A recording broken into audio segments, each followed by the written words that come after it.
bienvenidos a este nuevo Cardio TV, esta vez para continuar hablando del estudio Fourier. Comentaremos unas presentaciones que se han hecho ahora recientemente en el Congreso Americano de Cardiología sobre un subanálisis muy interesante. Para ello me acompañan el doctor Vivencio Barrios del Hospital Ramón y Cajal, expresidente de la sección de Cardiología Clínica de la Sociedad Española de Cardiología. Bienvenido, Vivencio. Gracias, Almudena, encantado. Y el doctor Juan Cosín del Hospital de Arnau de Vilanova, presidente actual de la sección de Cardiología Clínica. Bienvenido, Juan. Muchas gracias.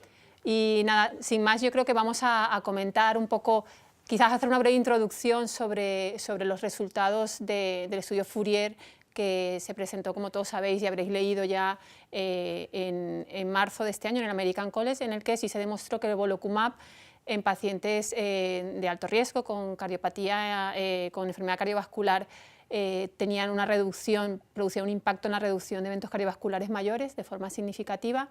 Y ahora, pues después del europeo de cardiología, que también se publicaron un subanálisis a favor de el LDL mientras más bajo mejor en esta población de pacientes, y en el europeo de diabetes también, hablando un poco de la nueva asociación, ¿no?, a prodiabético del Volocumab, tenemos, yo creo que un análisis muy interesante en el que se cogen 22.000 pacientes de esos 27.564 del estudio Fourier sobre factores de riesgo que dentro de esta población parecen que confieren un mayor riesgo y un mayor beneficio, ¿no?, de Volocumab en esta población.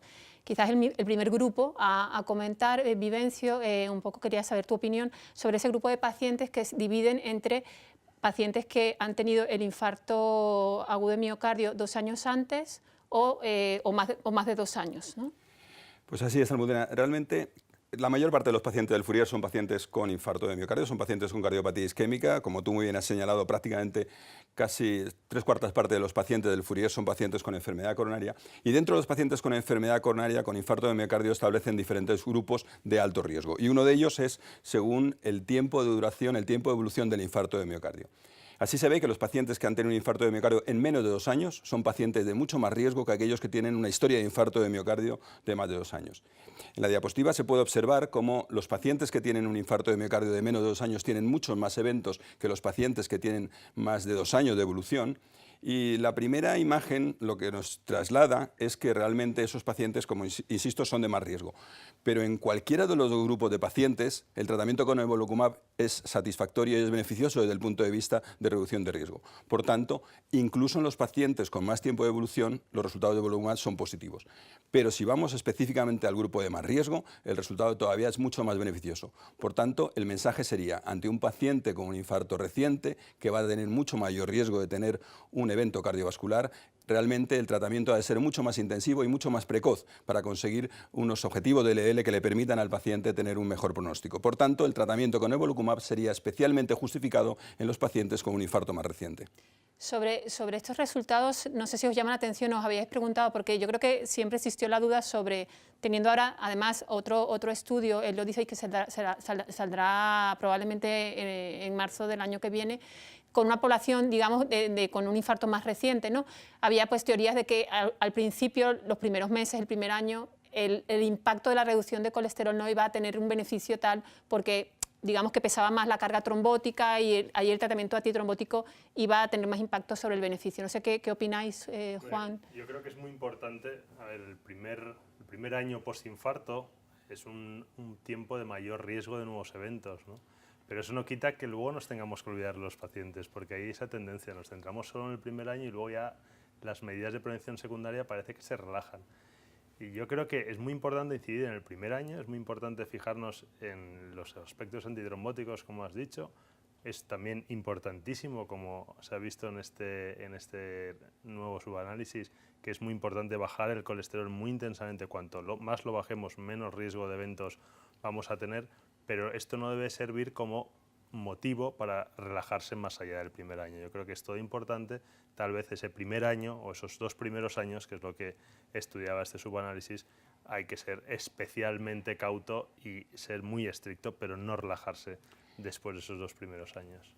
Fíjate, Juan, que a mí me viene a la cabeza la importancia del fenómeno trombótico durante toda la evolución, ya no solamente durante el primer año. Pero, por ejemplo, el estudio COMPAS también pone encima de la mesa la importancia que tiene el tratamiento antitrombótico en pacientes más allá de los primeros 2 años. Pero lo que yo creo que este subanálisis dice, como tú muy bien señalas, es que realmente los pacientes en la fase más aguda también hay que tener un especial cuidado en una reducción de LDL muy notable, porque estos pacientes se favorecen espectacularmente del tratamiento. Sin olvidar, y vuelvo a repetirlo, que los pacientes con infarto de más de 2 años también se favorecen del tratamiento con evolocumab. Por tanto, tienen que ir de la mano. El tratamiento antitrombótico, olvidándonos del control del LDL, probablemente sea insuficiente, sea probablemente insatisfactorio, y el tratamiento del LDL, olvidándonos del tratamiento antitrombótico, también. De la forma de ir en conjunto será el beneficio mayor para los pacientes. Yo añadiría un punto. Estamos acostumbrados a poner estatinas de muy alta potencia en la alta de los pacientes, pero muchas veces luego pasa mucho tiempo hasta que revisamos esos pacientes. Yo creo que es muy importante que al cabo de 4 o 6 semanas, que es lo que dicen las guías, reevaluemos a estos pacientes para ver cómo está el LDL. Porque hay que ver la adherencia al tratamiento, hay que recordar que un 10% de pacientes no sacan la primera receta después de un infarto, un 10%. O sea, muy importante evaluar la adherencia y ver si el tratamiento está siendo suficientemente eficaz, porque si no es el momento de implementar nuevas terapias. Sí, yo creo que es muy importante ese punto. Juan, me gustaría que comentaras el segundo grupo de este subanálisis, que son aquellos pacientes con un infarto o con un reinfarto, con el número de infartos. Sí, también se vio, o ya se sabía de estudios previos con el Pegasus, que era una población de especialmente alto riesgo, aquellos que habían tenido más de 2 infartos previos, ¿no? 2 o más infartos previos. Y los autores lo que hacen en este subanálisis es estudiar ese subgrupo de pacientes que han tenido más de un infarto previo, 2 o más, versus aquellos que solo han tenido un infarto previo. Y vienen a haber datos muy similares a los que comentaba Vivencio, con reducciones a la mitad de eventos en aquellos pacientes que han tenido 2 infartos y se les trata intensamente, 2 o más infartos, se les trata intensamente el colesterol. Por lo tanto, de nuevo, parecido a lo del primer subanálisis, todos se benefician, pero aquellos que han tenido 2 o más infartos hay un beneficio, si cabe, mayor, ¿no? Con una hazard ratio cercana, o sea, bueno, de 2 y pico, o sea, una reducción a más de la mitad en cuanto al riesgo de nuevos eventos en esta población. Por lo tanto, muy importante también fijarnos en estos pacientes para ser más agresivos en el tratamiento hipocolesterolemiante. Yo creo que ahí hay varios comentarios que podíamos hacer. Uno, hablábamos antes de empezar la grabación, sobre que claro, son pacientes que si se reinfartan probablemente ya están tratados con estatinas y probablemente el LDL no sea tan alto, ¿no? Entonces, quizás ahí el primer mensaje o la primera punto que me gustaría que comentaras es el posicionamiento de las guías de dislipemia cuando te dicen esa reducción del 50%, ¿no? del basal. A lo mejor en estos pacientes que llegan con 85 de LDL, obviamente hay que buscar ese 50% y no menor de 70, ¿no, Vivencio? Exactamente, como las guías, como tú muy bien señalas, Almudena, las guías de dislipemia son muy claras, por debajo de 70 miligramos de decilitro o entre 70 y 135, una reducción del más del 50% si ese es el LDL basal. Y esta es la situación en la que nos encontramos. Un paciente que se infarta con un LDL no muy alto, un paciente entre 70 y 135, hay que ser mucho más agresivo. Y esto que las guías europeas se encaja perfectamente con las guías que se han publicado este mismo año de la Asociación Americana de Endocrinólogos Clínicos y la American College of Endocrinology, que dice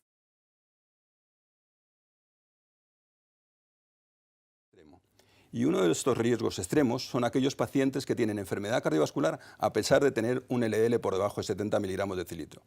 Por tanto, el mensaje es muy claro. En estos pacientes hay que ser especialmente agresivo en el tratamiento del colesterol LDL. Y probablemente en esos pacientes el tratamiento con evolocumab ha de ser más precoz que en otros pacientes en los cuales el riesgo no es tan alto. Posiblemente en estos pacientes no se puede dejar que el LDL se vaya a 100 miligramos de decilitro, sino que hay que reducirlos más del 50%, aunque tengan un LDL que esté entre 70 y 135, como las guías dicen. Ese es el segundo comentario, a raíz de lo que dice Vivencio, Juan, que independientemente de las condiciones de financiación que tenemos en este país, hablando de evidencia, que es de lo que estamos hablando ahora, quizás ese paciente ya en la coronaria, ya al alta del hospital, debería ya ir guiado con algo de informe al alta diciendo que este paciente pues, se beneficiaría de esta bajada.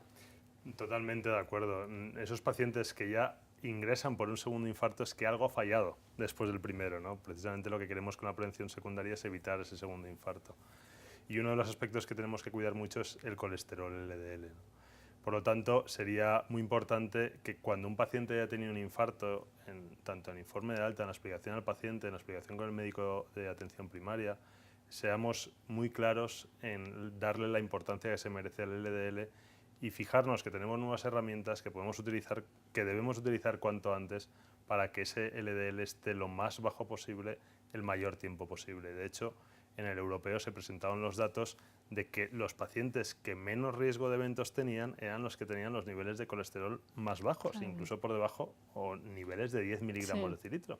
Quiere decir que tenemos que tender a esto, a bajar al máximo los niveles de LDL. De la mano de lo que dice Juan y de lo que has comentado tú, Almudena, al final estos pacientes no les basta con 70 miligramos de decilitro. Si estos pacientes han infartado con un LDL bajo, hay que ser todavía mucho más riguroso y mucho más estricto en bajarle más LDL. Porque, como muy bien dice Juan, realmente la seguridad de estos fármacos, de Evolocumab en concreto, es absolutamente garantizada en pacientes que tienen LDL tan bajo como 10 miligramos de decilitro. Por tanto, yo creo que no hay ninguna preocupación en bajarles mucho el LDL y, sin embargo, sí que hay mucho beneficio, porque estos pacientes no solamente son seguros, es que además se benefician desde el punto de vista clínico con una reducción notable del LDL. De hecho, las recomendaciones de la Sociedad Española de Cardiología en ese grupo de pacientes de reinfartados son los que recomiendan empezar con este grupo de fármacos con el nivel de 70, que es el único de los pocos subgrupos que se comentaba. Y yo creo que ya, digamos, el tercer grupo de este subanálisis son los pacientes con enfermedad multivaso, ¿no? También bastante contundentes, ¿no?, los resultados del beneficio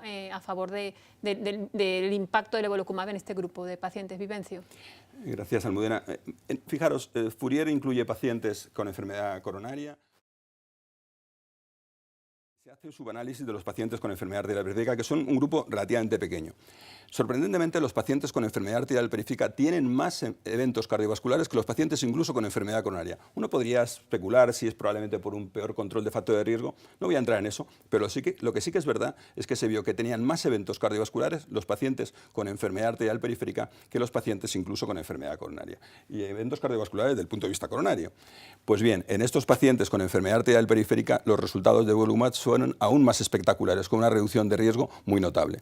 Y eso nos lleva de la mano a la enfermedad arterial sistémica, en la cual hay diferentes territorios vasculares afectos, y nos lleva de la mano también a las guías de enfermedad arterial periférica que se han publicado este año en la Sociedad Europea de Cardiología, donde se ve perfectamente cómo hay una concomitancia de lesiones vasculares en otros territorios más allá del propio territorio vascular que nos esté ocupando. Por tanto, yo creo que eso nos lleva a una reflexión a los cardiólogos en pensar en territorios arteriales vasculares que no son estrictamente el nuestro, y pensar en la enfermedad arterial periférica, y pensar en la enfermedad cerebrovascular, y pensar en la enfermedad de miembros superiores, y pensar en la enfermedad renal o incluso en la enfermedad arterial mesentérica. Todos estos territorios vasculares son también de una enorme importancia. Y es curioso porque un subanálisis del estudio en PARREC, en el American Heart, también demostró lo mismo, que los pacientes con enfermedad arterial periférica tenían incluso más eventos cardiovasculares que los pacientes con enfermedad coronaria. Por tanto, el mensaje es muy claro. Estos pacientes son de un especial alto riesgo, y sobre todo si tienen concomitancia de lesiones y tienen enfermedad arterial periférica más enfermedad coronaria, aún el riesgo es mucho mayor y los beneficios de Evolocumab son todavía mucho más espectaculares. Yo lo comentaba, Juan, que... Sí, que añadiendo, perdona. Sí, nada. Que añadiendo lo que tú decías, ya no es solo tan importante, o sea, es tan importante el multivaso en varias arterias como el multivaso en las coronarias, porque otro de los hallazgos del subanálisis de los tres subanálisis grupos que hacían, uno de los factores que también impactaba mucho en el pronóstico era el que tuviera multivaso frente a un solo vaso. Y en estos pacientes con multivaso, Evolocumab también era especialmente eficaz, o también lo eran los de un vaso, pero los que tenían más vasos, como tenían más riesgo de eventos, pues había mayor beneficio. Yo creo que todo bailado, ¿no? Un poco lo que comenta Vivencio es la afectación vascular severa, que está relacionada con la enfermedad multivaso, la enfermedad vascular a otro nivel, pues habla de un paciente de más riesgo, ¿no? Con un poco lo que comentamos también antes, que cuando te sales en una guardia, te llama el cirujano vascular, sales corriendo porque sabes que ese es el paciente que se te complica, ¿no? El paciente renal y el paciente de vascular, ¿no? Entonces, bueno, yo sí creo que lo vemos en la diapositiva, los resultados del impacto del beneficio de Evolocumab, tanto en la población multivaso, ¿no?, como en la población con enfermedad arterial periférica, son contundentes, y quizás sí nos hacen reflexionar acerca de que la prevención secundaria no es solamente la prevención secundaria cuando un paciente tiene un infarto de miocardio. La prevención secundaria también es aquel paciente que ha tenido un evento, ¿no?, un evento isquémico cerebral, o que tiene enfermedad arterial periférica. Eso también es prevención secundaria, pero yo creo que a veces los cardiólogos pecamos de que la prevención secundaria es solo en síndrome coronario agudo, y que esto tiene que hacernos también ir más allá y ser mucho más agresivos a la hora de tratar toda esta cantidad de pacientes con enfermedad arterial periférica que no tienen el tratamiento adecuado de estatinas, etcétera, etcétera, ¿no? Es que en prevención secundaria aterosclerótica de miembros inferiores no había muchos datos. Teníamos datos del HPS con simvastatina ya de hace tiempo, pero muchos otros estudios no habían dado resultados tan claros como hemos visto ahora con el subanálisis del Fourier. Y ya no solo disminuía los eventos cardiovasculares, sino también disminuía los eventos vasculares periféricos, el riesgo de isquemia arterial aguda o el riesgo de amputaciones en pacientes vasculares, con lo cual ya no solo reduce el riesgo global de eventos coronarios, sino también el riesgo de eventos vasculares periféricos, con lo cual para los cirujanos vasculares es algo también muy importante a tener en cuenta, que hay que ser muy agresivos con el LDL y emplear estos fármacos para pacientes con enfermedad vascular periférica. Claro, yo creo que esto es importante porque yo creo que, como decía muy bien Almudena, nos hace reflexionar sobre la prevención secundaria. La prevención secundaria no podemos centrarla solamente en los problemas coronarios, sino que va más allá. Y en ese sentido probablemente tengamos que explorar también otros territorios vasculares que quizá no estemos acostumbrados a hacerlo. Y también me viene a la cabeza el concepto del equipo vascular que viene reflejado en las guías de la Sociedad Europea de Cardiología, de cómo realmente tenemos que trabajar en conjunto, neurólogos vasculares, cirujanos vasculares y cardiólogos, porque al fin y al cabo es el mismo paciente que además cuando tiene más de un territorio vascular se complica espectacularmente su pronóstico. Por tanto, son pacientes de un extraordinario alto riesgo que hay que tener muy presente. Antes de pasar quizá a otro tema, me gustaría dejar como cerrado un aspecto que yo creo que vale la pena reseñar. En algún momento se ha podido pensar que los pacientes del estudio Fourier eran pacientes de no muy alto riesgo. Fijaros que cuando analizamos los tres grupos de pacientes, de los pacientes con infarto más reciente, los pacientes con 2 o más infartos o los pacientes con enfermedad multivaso, el 60 y tantos % de los pacientes tiene alguno de estos parámetros. Por tanto, los pacientes del estudio Fourier son de muy alto riesgo, porque la mayor parte de los pacientes, aproximadamente 2/3 partes, tienen por lo menos alguno de los 3 parámetros que he señalado. Eso hace que los pacientes de este estudio sean pacientes de muy alto riesgo y, por tanto, que se deben favorecer de una manera muy espectacular el tratamiento con evolocumab. Pues bueno, yo creo que un poco para concluir, me recuerda un poco también todo lo que estamos viendo en diabetes, ¿no? Que cada vez que vamos a una reunión de diabetes no estamos solos los cardiólogos, sino hay un nefrólogo, hay un endocrino y yo creo que Fourier nos viene a decir lo mismo, ¿no? Cómo la medicina individualizada en el paciente se tiene que abrir a las multidisciplinar, ¿no? Ser multidisciplinar con una medicina individualizada, ¿no? Así que bueno, yo sin más agradecer a Juan, agradecer a Vivencio, espero encontrarnos en otro Cardio TV y agradeceros a vosotros, espero que os haya sido útil y que tenga una aplicabilidad clínica, que es lo que de esto se trata. Gracias.